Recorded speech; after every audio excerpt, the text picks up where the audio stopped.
Welcome, friends. I'm happy that you're joining me again on the How to Life podcast. I'm Dr. Laura Jaggett, and right now you are listening to episode 66. We're shifting gears a bit and talking about how our health and body and how strength training is actually the best thing you can do to keep your body from breaking down as you get older.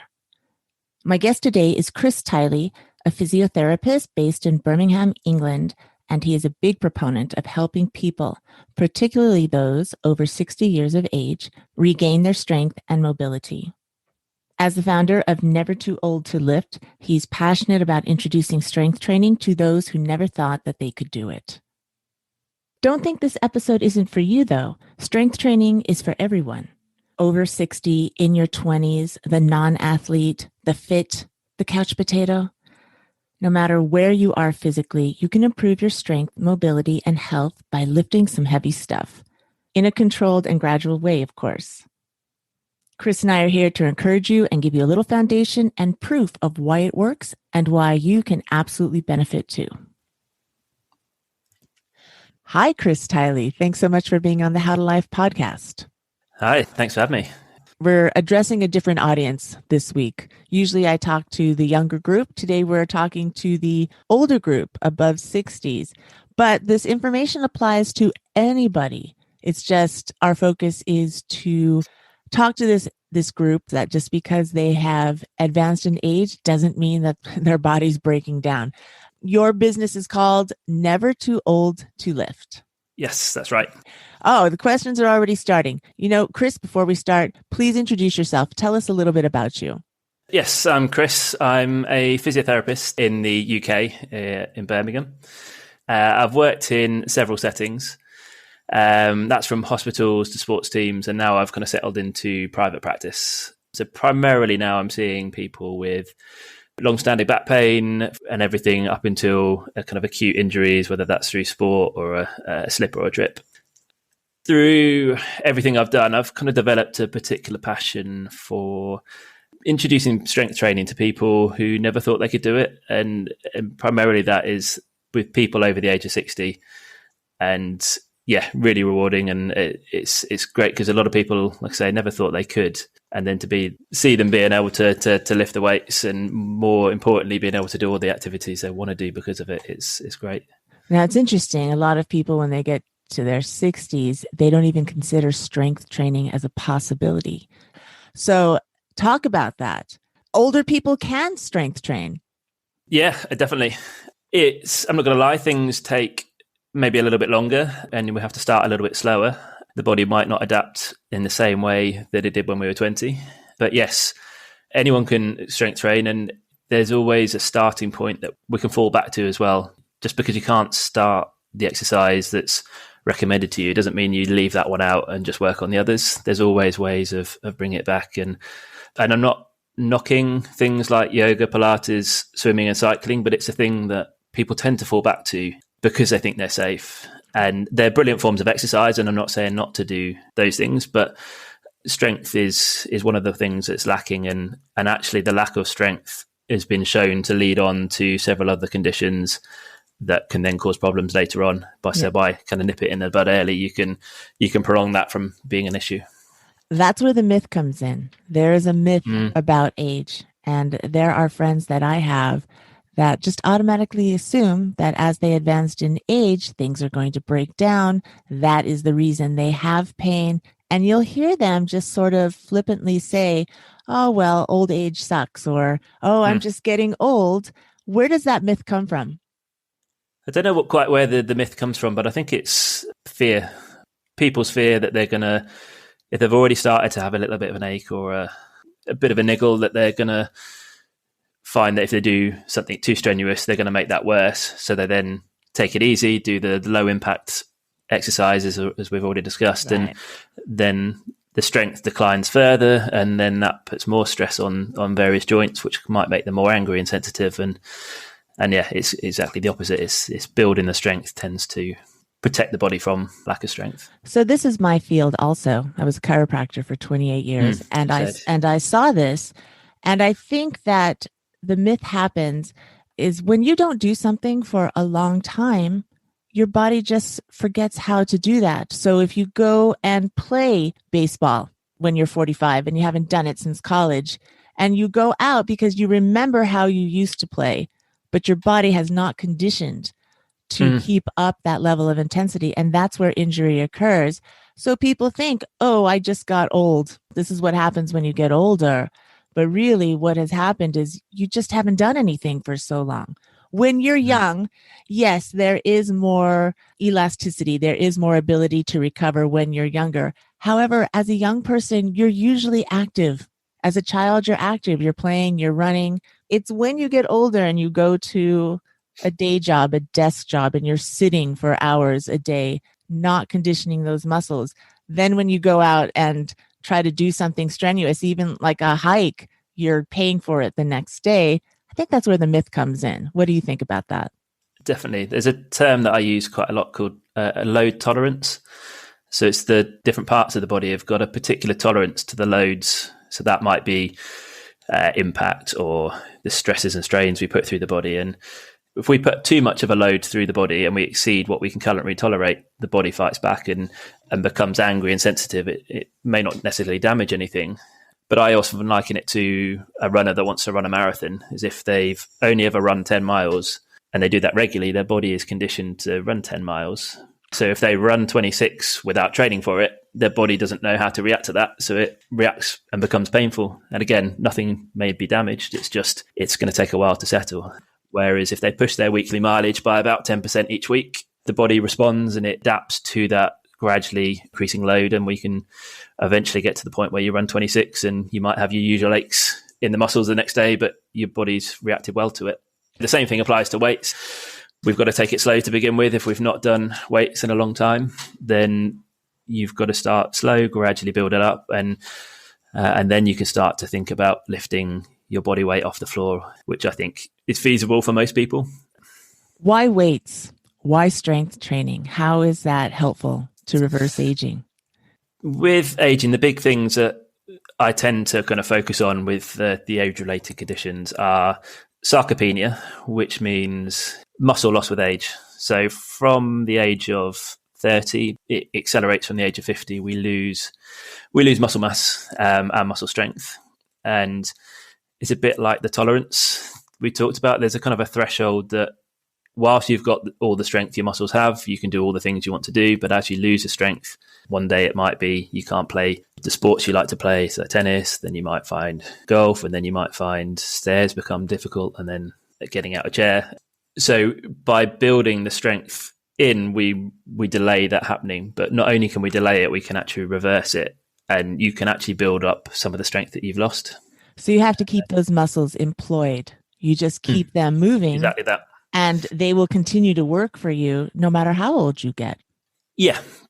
It becomes harder the older you do get, but the quicker you start, and this is relevant for your younger audience as well. But yeah, you want to keep the muscles working as much as you can to not only delay things like the sarcopenia, the other one's osteopenia, which develops to osteoporosis, which is where the bone loses its density. And bones react to weight bearing with load. So having weight through the bones with some additional load is one of the ways you can build the density back into the bones. But they also tend to be the things that people who have got osteopenia and osteoporosis are scared of doing, because if you exceed it too much, then you could cause a fracture. And that's where the fear comes in that we've talked about earlier. But in your experience, you have seen that with a controlled and deliberate regimen, you can work through that. Yes. And I'm not sure if it's a UK based or whether it's international based, but I forget the name now, one of the societies for osteoporosis, their recommendation is start building a weight bearing with load and start building impact into your routine. But as we've talked about before, you've got to start gradually, start small and build it up slowly. Right. Allow your body time to adapt. Have you seen improvement in your own practice with people with this condition? Yes. Yeah. It's people's ability to function not only with the exercises we're working on, but more so of confidence to play with the grandchildren and spend time in the garden. For example, one of the ladies I treat, she found that she had spent the last 2 years paying someone to trim her hedges. And then after a year of working with me and doing strength training, building up gradually, last summer, she said she did the hedges for the first time herself in one sitting without taking a break. And that's something she never thought she'd do again. What sort of regime did you put her through? What sort of exercises and training does she do? So resistance training or strength training, it just really refers to training with some external resistance. For some people, body weight is enough to get started. But for a lot of people, that's not kind of sufficient intensity to have strength as an outcome of the exercise. There's generally 7 functional movement patterns that we look at within strength training that kind of mimic what we do on a day-to-day basis. So quickly, one of them's a squats, which is basically the action of sitting down, standing up from a chair. Then there's the hip hinge, which is where you bend at the waist. So you might bend to pick something up. There's a lunge, which I think most people are familiar with. So if you're in sport, even I've got a 15-month-old, and if I want to pick him up, I've got to keep my body upright. So I tend to pick a kind of lunge type stance. Then you got push. You might push something away from you or push yourself away from something, like a push-up. Pull was the opposite of push. And then you got rotation and walking exercises. So you might carry a load in one arm, like carrying a watering can, or both arms, like you're pushing a wheelbarrow. Mm-hmm. So with the programs, you tend to pick some of those exercises and then start to add some resistance to them, and then gradually build that resistance up. So she was doing 2 sessions a week, one with me, one on her own, and then gradually progressing those over time. You are putting the body through those motions. You are basically laying the pattern and creating the habit so that the brain knows what muscles need to fire in order to achieve those movements. You mentioned resistance training and strength training. Will you define that? What's the difference between the two? There is really a difference. The terms are used interchangeably, really. The main 3 outcomes that you can get, depending on the number of repetitions that you work at, is strength, hypertrophy, which is you build size of the muscles, and the last one is endurance. So primarily I focus on the strength side of things because it's the lack of strength that causes some of those conditions, or is a contributing factor to some of the conditions that we've talked about already. Yeah, I just wanted to clarify because I think many people think when strength, you're thinking of bodybuilders getting in on the barbells and lifting heavy weights, whereas resistance, you're using rubber bands. But essentially, you are building muscle in both ways. Oh, definitely. If you look at several different types of athlete, maybe, and you say, look at bodybuilders, but then you look at gymnasts and then you look at swimmers, you would all say they all look strong. You don't have to look like a bodybuilder to look strong. And you don't even have to look like an athlete to be strong. And strong, again, is relative. It's for what you need to be able to do in your life. Are you strong enough to do all those activities? And the reason I put people through those functional movements is that at some point in your life, you're going to do them accidentally, whether that's lifting a heavy plant pot or whether that is moving house and lifting boxes. Is your body's going to do it at some point, and if you haven't prepared your body for it, that's when we could start to get the aches and pains. Why is strength training essential, and why is cardio not good enough? And once again, I'm all for cardio-based exercises as well. If you look at most of the physical activity guidelines, they recommend 2 sessions of muscle strengthening activities per week. So cardio is great for just your general cardiovascular fitness, but it's not hitting the strength side of things. You won't get stronger from doing cardio-based exercises. Mm-hmm. You kind of need to push the muscles to a particular intensity to get strength as an outcome. And again, strength is not strength just for the purpose of being strong. It's also to improve your function, especially in the age range that you work with and that we're sort of addressing in this episode. You need to move your body through the movements of what you want to do, whether it's trimming your hedges or working in your garden or walking upstairs.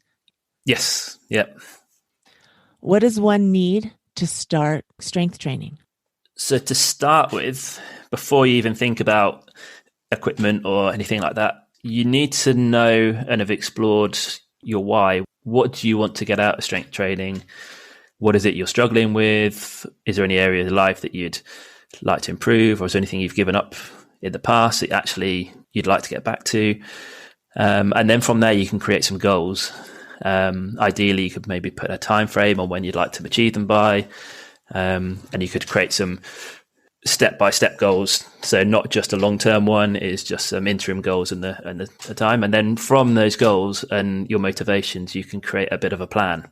And I think the most important thing is having a plan to start with, because I see a lot of people think, right, I'm going to get started, step into the gym, they have a look at the equipment, go and do a little bit of this, a little bit of that, and they step out, and they haven't really, because they're not moving towards a goal and they haven't got a plan, and then it's not long before they give up.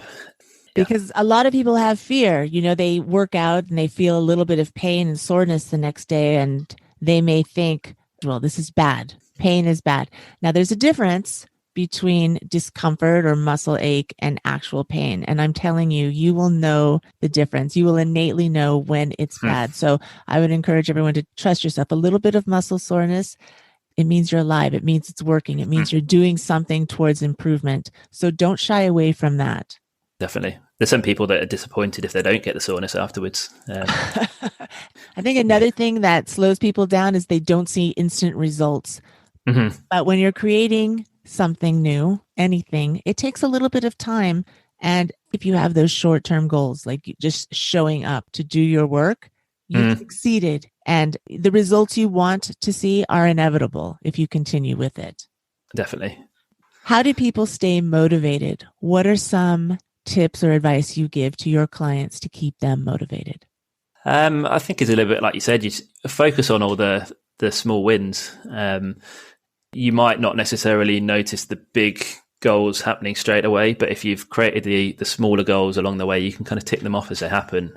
You can also see how other people notice you and what your confidence like. And some people, they might be taking medications for things like diabetes, and they might notice that the amount of medication they're taking is less than they needed 6 months before. And it's not just focus on what you're doing in the gym, it's how it's affecting life outside the gym. And I think that's the biggest thing.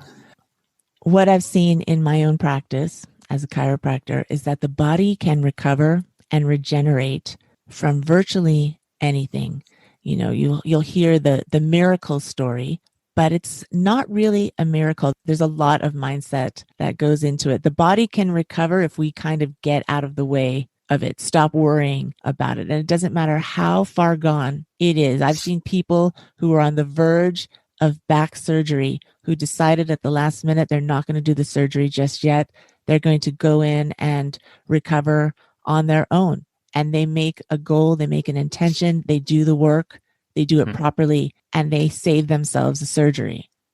Oh, definitely. And I see the same story as well. Is again, society, I think, it's conditioned everyone to want the quick fixes and the quick wins. And there's no pill that will give you the benefits that strength training will. I want to know some of the success stories that you've seen in your own practice to give whoever's listening some encouragement. I have a little series on the blog called the Lifter for Life series. You'll see it on the recent blog post. One of the most recent ones was fantastic. They call her Super Sue in her gym. Unfortunately, she lost her husband at age 72, and she cared a lot for him leading up to that point, and she kind of neglected her own health. And she was saying that she realised afterwards that she really struggled to walk even a few houses down before she got out of breath. And she's got 3 sons, and she decided she didn't want them to lose her through something that she could have prevented or changed herself. She found a gym that was run by physical therapists. She's in the States, and it's they use principles from CrossFit, which tie into some of the principles that we talked about. And she found that she's now able to deadlift 125 pounds, and she weighs only 118 pounds herself. And she said, self-esteem wise, that was huge for her. She said she's never felt better. She's fitter than she's ever been in the past, and feels stronger than she's ever been. And that's starting at age 72. And going from not even being able to walk down the street to being able to deadlift 125 pounds at an advanced age. That's remarkable. And she's not special. She just decided that this is what she was going to do. And she did the work and built up gradually. And now she is feeling the results and the benefits of all of that work. It can happen for anybody, no matter how far gone you are. Yeah. And there's another one, Susan, who she decided she'd make a change. She had type 2 diabetes. She felt overweight. She didn't feel good about herself. And she decided to start, and she lost 40 pounds of fat. She dropped her body fat percentage by 10%. Her insulin, she was taking 40 units per day, and she's dropped that to 14, so 14. And she said she finally had some self-respect and self-esteem. And again, she loves hiking, and she's managed to go on long hikes. And can you lose that much weight from weightlifting alone, or do you need to incorporate some sort of cardiovascular exercise? The weightlifting is arguably better for weight loss than cardio. The stronger muscles and the bigger muscles you have require more energy at rest to keep them strong. So you tend to have a higher metabolic rate at rest than if you didn't have the strong muscles. So cardio kind of gives you a bigger peak at the time, but then it doesn't necessarily affect your resting rate. So a mix of two is probably ideal. Of course, and diet as well. It's never one thing. Well, Chris, you have a course that you talked about. Tell us a little bit about you and what you offer. The best place to find me is nevertoooldtolift.com. There's a few different O's in the different twos, so you imagine put the link in the show notes. The easiest place to get started, I've got a free kind of goal planner and workout template. So it just goes through a few questions to think about why you want to do it, and what your goals might be, and also what your barriers might be. What are the things that will stop you? So if you've got equipment, is if you store it in a cupboard, will that seem like hassle? Will you need to get it out? Or if you don't have to go to a gym, because some people don't like the thought of people judging them, which I'll add a little side note, that doesn't happen. People are often just too focused in what they're doing to think about what you're doing, and gym staff are more than happy to help. I've worked in a gym before, and I sat there bored hoping that someone would ask me a question so I could go and help them. So yeah, they're more than happy to help half the time. So the goal planner will then also guide you through creating a little bit of a workout from those 7 functional movements that we talked about, and just give you a little template that you can create from there. So that's the easiest place you can have a look. And then I've also got an ebook that, if you're a little bit more serious, will go into creating your first 12-week plan. So it will start you small, with a smaller weight, with higher number of repetitions, and then gradually guide you through how to get to the bigger weights. If you kind of watch this space, there'll be an online course that will just guide you through the same principles as the ebook and help you get that first 12-week plan. By the way, the ebook is very entertaining. It's very colorful. It's really well put together, Chris. Thank you. Very impressed by it. And it's very easy to follow. So take a look at that as well. It's a good precursor to the course. And the first 2 chapters are available for anyone who wants to take a look first to see if it's something that they could follow. I'm going to have all of that in the show notes as well. What I want them to gain from this show is that you're never too old to lift. Weightlifting is not dangerous. You do need to make preparations to do it properly and safely, but it's only going to add to your health and your life. Yep, definitely. You don't have to wait to start. You don't have to wait till you're struggling or you're starting to notice pains. Starting now is the best thing to do. Chris, thanks so much for being on this show and giving over this information. Yep. No, thank you for having me. And it's great to be just able to share the message to some more people. And even if I inspire just one person to take action, that'll be enough. Thanks a lot, Chris. If you feel like you're ready to start improving your strength, balance, mobility, go to nevertooOldToLift.com and get the freebies there to help you get started. Again, the ebook is really, really good as well. And the first 2 chapters are free. So I really recommend you take a look at that too. The site also has great articles and recommendations for equipment, clothing, shoes, and books. The direct link will be in my show notes, which can be found at howtolife.com/066. I have some other podcasts related to your body health and nutrition. Check out episode 21, The Out of the Box Guide to Fitness. Andrew Takata talks about how fitness is within everyone's reach. Episode 13 talks about fat, fitness, and food with personal trainers Tim and Judy Avalos. And in episode 31, registered dietitian David Orozco talks about intuitive eating and what he calls the anti-diet. I'd like to invite you to follow me on Instagram at Laura Jaggett _how-to-life or Facebook at Laura Jaggett. Also, please check out all the mominars that I have on my YouTube channel, How to Life, and subscribe as I put one out every week. Oh, and please subscribe to this podcast as well. That is all for today, friends. I thank you very much for spending this time with me. I will meet you here again next week. Until then, have a beautiful day and a fantastic week. Be well. Have fun. You got this.